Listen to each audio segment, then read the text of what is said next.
10ই মুহররমে আল্লাহ রাব্বুল আলামিন ফিরআউনের কবল থেকে মূসা আলাইহিস সালাম এবং বনু ইসরাইলকে মুক্তি দিয়েছেন। এটা ছিল মুহররম মাসের 10 তারিখ। এই নিয়তে আমরা সওম রাখি, এই নিয়তে আমরা রোজা রাখবো। এই দিনেই 10ই মুহররমে ইমাম হুসাইন রাদিয়াল্লাহু আনহু শাহাদাত ঘটে গেছে। এটা প্রায় 60 কি 62 হিজরি থেকে ঘটনা। কথা কি বুঝতে পারছেন? আমরা বুঝাতে পারছি না। অনেক পরে এই দিনেই হুসাইন রাদিয়াল্লাহু আনহু শাহাদাতটা ঘটে গেছে। এই কারণে আমাদের মধ্যে একটা প্রচলন হয়ে গেছে যে হয়তোবা এই উদ্দেশ্যে এখানে রোজা রাখতে হয়। আসলে ব্যাপারটা এমন নয়। একটু ব্যাখ্যা করলে বুঝবেন, আমি ব্যাখ্যাটা করতে চাচ্ছি, না হলে আপনাদের ক্লিয়ার হবে না। আর এই বক্তব্যটা হয়তো অনলাইনে যাবে, তো আমি এই জায়গা থেকে আপনাদেরকে একটু ব্যাখ্যা করে শোনাচ্ছি। একটু খেয়াল করেন আমার দিকে। রাসূল সাল্লাল্লাহু আলাইহি ওয়াসাল্লামের ইন্তেকালের পর খলিফা হন আবু বকর সিদ্দিক রাদিয়াল্লাহু আনহু, তারপরে ওমর রাদিয়াল্লাহু আনহু, তারপরে উসমান রাদিয়াল্লাহু আনহু। এই উসমান রাদিয়াল্লাহু আনহুর এই সময় থেকে শেষের দিকে একটা সমস্যা সৃষ্টি হয়েছে। কি সমস্যা?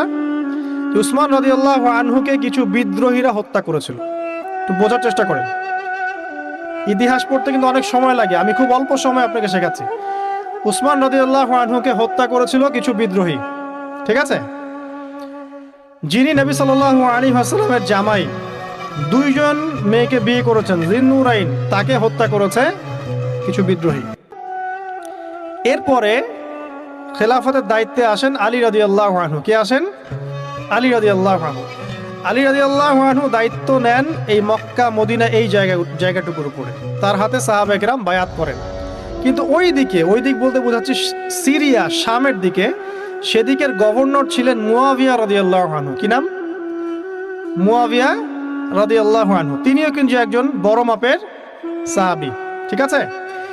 তো মুয়াবিয়া রাদিয়াল্লাহু আনহু সেখানে নিজে সেখানকার খেলাফতের দাবি করেন।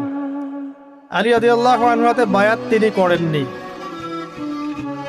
আলী রাদিয়াল্লাহু আনহুকে বারবার একটা বিষয়ের চাপ দেওয়া হচ্ছিল যে ওসমান রাদিয়াল্লাহু আনহু শাহাদাতের আগে বিচার করতে হবে, হত্যাকারীর বিচার করতে হবে।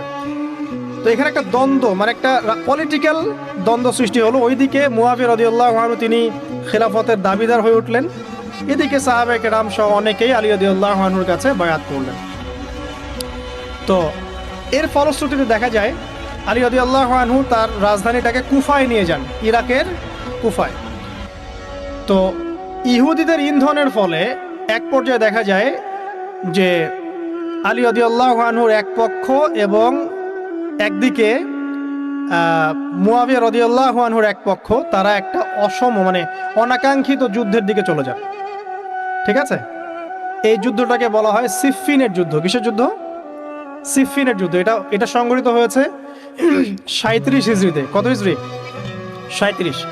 এর আগের বছর আবার উটের যুদ্ধ হয়েছে, জঙ্গে জামাল। তারপরের বছর এই সিফফিনের যুদ্ধ। সিফফিনের যুদ্ধে আলী রাদিয়াল্লাহু আনহু বিজয় লাভ করেই ফেলেছিলেন। এই সময় মুয়াবিয়া রাদিয়াল্লাহু আনহুর দলের মধ্যে আমর ইবনে আস রাদিয়াল্লাহু আনহু তিনি বলছেন যে কোরআন ফয়সালা করবে। কোরআন ফয়সালা করবে, এটাকে কেন্দ্র করে একটা তৃতীয় পক্ষ নির্ধারণ করা হয়, যেটাকে আমরা সালেস বলি।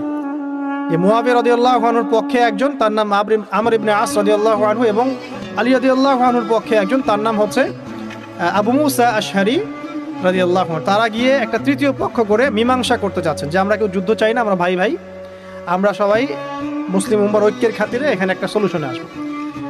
তো সলিউশনে একটা আশা হচ্ছিল যে ঠিক আছে উভয়েই পদত্যাগ করবে, নতুন খলিফা নেওয়া হবে, ঠিক আছে? তো এরকম একটা কথা চলছিল। কিন্তু মুয়াবিয়া রাদিয়াল্লাহু আনহু তিনি তার যে মানে দাবি, এটা ছাড়তে চাচ্ছেন না। এইদিকে আলী রাদিয়াল্লাহু আনহু দলের মধ্যে কিছু মানুষ, প্রায় 12,000, তারা এই দল থেকে বের হয়ে গেল যে আমরা আলীকেও মানি না রাদিয়াল্লাহু আনহু, মুয়াবিয়াকেও মানি না রাদিয়াল্লাহু আনহু, এই আমর ইবনে আসকেও মানি না রাদিয়াল্লাহু আনহু, এবং এই আবু মুসা আশআরী তাকেও মানি না, আমরা কাউকেই মানি না। এবং এদেরকে বলা হয় খারেজি। কি বলা হয়? খারেজি। তারা এইখান থেকে দল থেকে বের হয়ে গেলেন।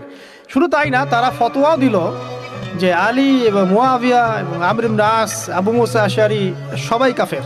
নাউজুবিল্লাহ।